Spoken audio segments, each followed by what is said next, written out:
Hello again, everyone. Welcome back. This is the weekday market wrap for Wednesday, January 7th. Okay, we had a little bit of a pullback here in the afternoon. I mean, most of the day was up until the last 130 minutes of the day. 3 out of the 4 indices were in the red. Let's take a look. Start off here with the Dow Diamonds. They were down $4.65. The Dow was down 466 points. So very close to a bearish engulfing type candle here on the day with the diamonds. Now, we didn't close below yesterday's open, but we got pretty doggone close. And the other thing is I just sat here and was looking at this. This really does look a little wedgy to me, with this pattern. And so I drew these dashed trend lines in here because it just has that look. We'll see what happens. I talked about yesterday with the close above the Keltner channel and the RSI above 70 on the diamonds. It hasn't, when it's gotten into that condition, it hasn't stayed there very long. Okay. So you get, it's had a tendency to get some kind of a pullback, sometimes a little more severe than others. So we'll see what we get. I mean, we definitely had it yesterday, and now we're getting the pullback start today. We'll see if we get the follow through. Let's take a look at the Elliott wave picture. It hasn't changed. This is what I'm looking at, but the wedgie pattern is giving me pause. I'll tell you that. So if we're really working our way up in an impulse wave structure, wave count like I've got here, number one, the one caution that comes up is the wave 2 is very shallow. But then what I'm expecting is a pullback into the 50 to 61.8% range. Well, we've already come down from the peak to hit 38%. And I'm talking about of this first initial move. So when I look at it on a 130-minute time frame, it looks like a little 5-wave move, and we're getting a pullback that's underway right now. So that's where I think we sit with the Dow Diamonds. Let's take a look at the SPY. Now, the SPY is even more of a wedgie type pattern, right? So, not nearly as engulfing today, but it was down $2.23. We didn't get to the extreme. We're not sitting above, we didn't get above the Keltner channels. In here, we did not get overbought. But, this pattern, this whole look is bugging me. I mean, it just has this look and feel of a three-wave, and then a collapse. Now, I don't know if that's what we're going to get, but if we start to break down, we take out this low and then this low, and then we're going to be like, okay, maybe that count is really in play, and we have a third intermediate wave that's complete, and we're into a bigger fourth wave corrective pattern in here. And, the other thing that keeps haunting me, or that I keep thinking about, it's not really haunting me, but it makes you think about where are we in the overall cycles. And that is, the 6th year of 60 years ago, the 60-year cycle. Just FYI, just to remind you, I've talked about this before, the 60/20-year combined cycle, when you combine the 20-year with the 60-year cycle, they've been tracking the Dow Industrials very well, okay, throughout this decade, from 2021 to current, okay?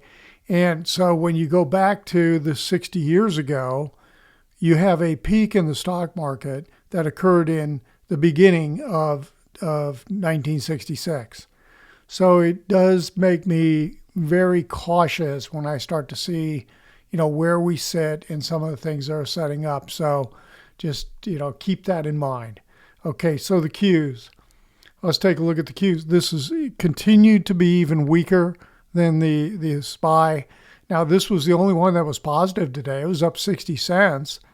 But look how the intraday high today couldn't even take out the December 10th high.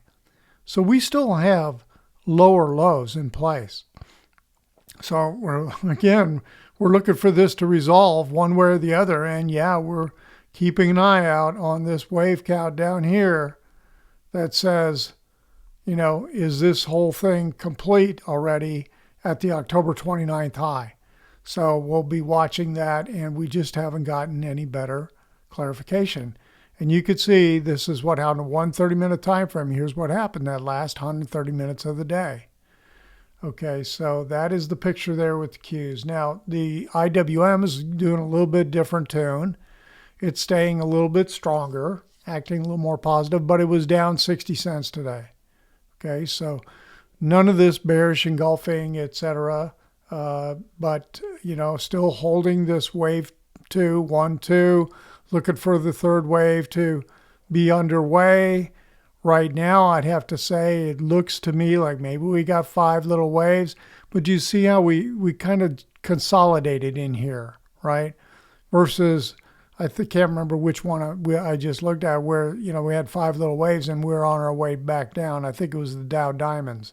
It had substantially, let me pull it up. Yeah, see 5 waves, and it had substantially pulled back a little bit more than what we're seeing here with IWM.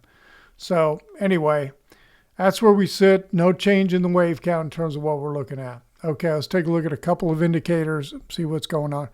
It seemed like there was something else. I'll talk about it in a minute. Let's go to the VIX. I want to come back to a couple of these sectors that jumped out at me today. So the VIX was up 63 cents today. So we're back above. I think yesterday might have been below the 10-day.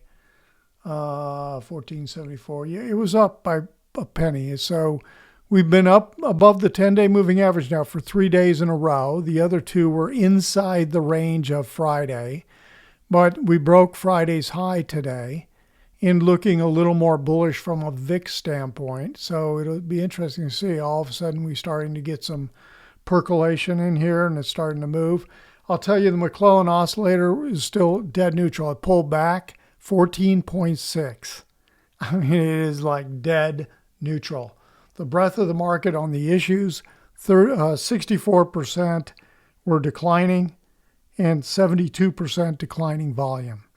Okay, so overall a negative look, which is exactly what you'd expect when you have 3 out of the 4 indices in the red, right? Percent of stocks on the S&P above their 50-day moving average.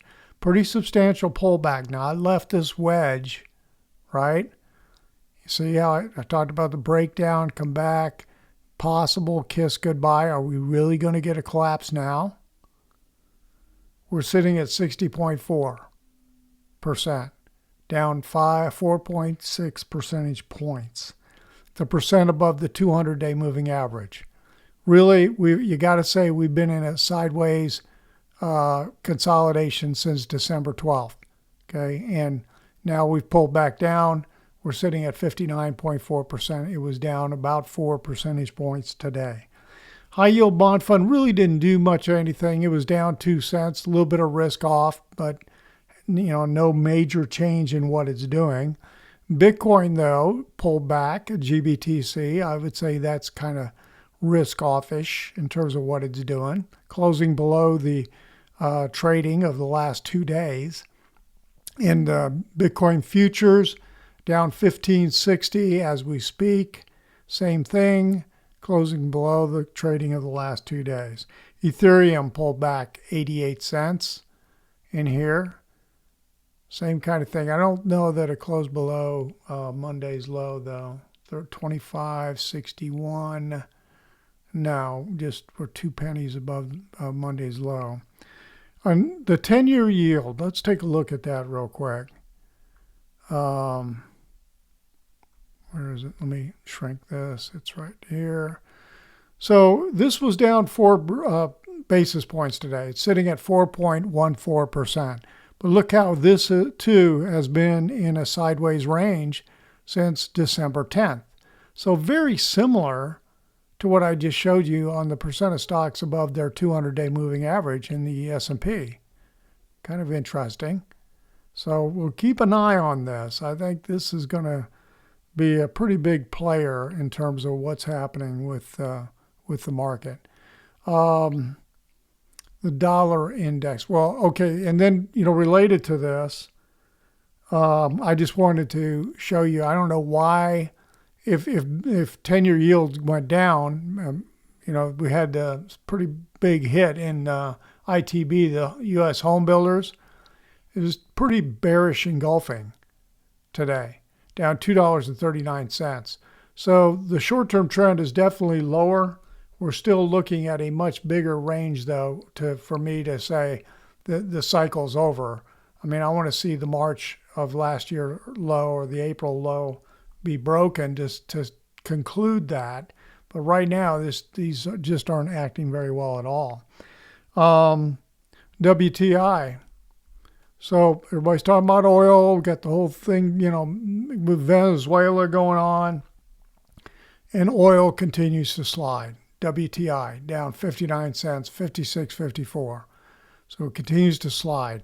So, you know, there was this big rush into oil stocks on Monday, and not so fast. And it just collapsed right back down the last 2 days. Down 51 cents today.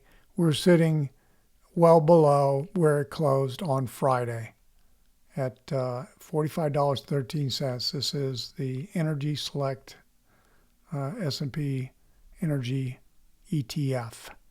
Now look at the volume right here. Wow. Okay, let's take a look. Gold and silver really didn't do much. Kind of down $3.95. I still think there's some kind of consolidation going on. Silver pulled back, down $2.75. So right now I'm leaning into the fact that I think silver is getting.